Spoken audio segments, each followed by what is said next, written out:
June 27న grand గా release అయిన కల్కి సినిమా ఇప్పటికే 1200 కోట్లకు చేరువలో ఉంది. ఇప్పటిదాకా చాలా చోట్ల ఈ సినిమా ఆడుతున్నప్పటికీ థియేట్రికల్ రన్ దాదాపుగా చివరికొచ్చేసింది.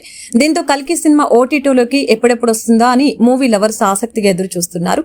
దీంతో ఈ బ్లాక్ బస్టర్ మూవీని ఓటీటీలోకి తీసుకువచ్చేందుకు ప్రయత్నాలు మొదలయ్యాయని టాక్ వినిపిస్తోంది.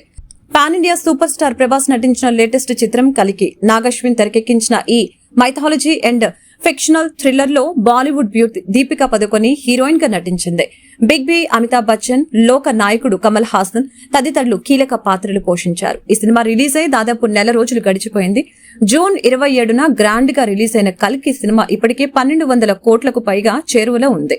ఇప్పటి వరకు చాలా చోట్ల ఈ సినిమా ఆడుతున్నప్పటికీ థియేట్రికల్ రన్ దాదాపుగా చివరికొచ్చేసింది. దీంతో కల్కి సినిమా ఓటీటీలోకి ఎప్పుడెప్పుడు వస్తుందా అని మూవీ లవర్స్ ఆసక్తిగా ఎదురు చూస్తున్నారు.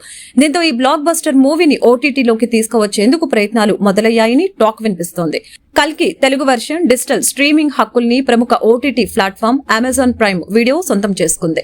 తమిళ, కన్నడ, మలయాళ భాషల హక్కులు కూడా అమెజాన్ ప్రైమ్ చేతిలోనే ఉన్నాయి. ఒక Hindi version digital streaming rights మాత్రం నెట్ఫ్లిక్స్ దక్కించుకుంది. కాగా థియేట్రికల్ రిలీజ్ తర్వాత 8 వారాల తర్వాతే కల్కి సినిమాను ఓటీటీలోకి తీసుకుని రావాలని ముందే అగ్రిమెంట్ జరిగిందట. దీని ప్రకారమే ఆగస్టు 23న ప్రభాస్ బ్లాక్ బస్టర్ మూవీని ఓటీటీలోకి తీసుకువచ్చే యోచనలో ఉన్నారట. ఒకవేళ లేదంటే వారం ముందుగానే స్వాతంత్ర దినోత్సవం కానుకగా ఆగస్టు 15 ఓటీటీలోకి కల్కిని తీసుకువచ్చినా ఆశ్చర్యపోనవసరం లేదని టాక్ నడుస్తోంది. ఎందుకంటే అది లాంగ్ వీకెండ్ కాబట్టి ఎక్కువ మంది సినిమాను చూసే అవకాశం ఉంది. కాబట్టి ఓటీటీ సంస్థలు కూడా ఈ తేదీని లాక్ చేయనున్నాయని తెలుస్తోంది. త్వరలోనే దీనిపై అధికారిక ప్రకటన వెలువడే అవకాశం ఉంది.